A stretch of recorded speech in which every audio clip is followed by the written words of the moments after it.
एक बार एक शिष्य ने भगवान बुद्ध से पूछा, भगवान सच्ची मेहनत की क्या परिभाषा है? इस पर महात्मा बुद्ध ने एक कथा सुनाई।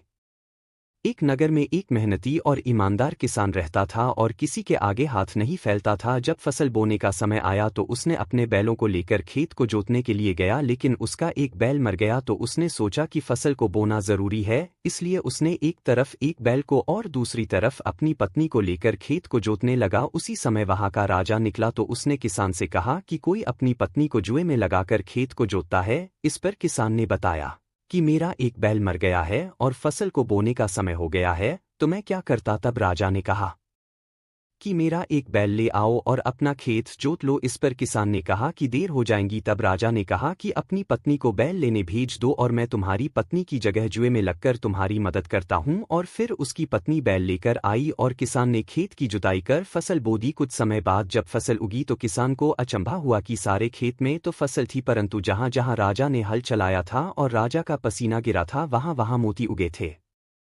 जहां राजा अपनी जनता के लिए पसीना बहाता है, वहां ऐसा ही फल मिलता है। और महात्मा बुद्ध ने कहा, इसी को सच्ची मेहनत कहते हैं।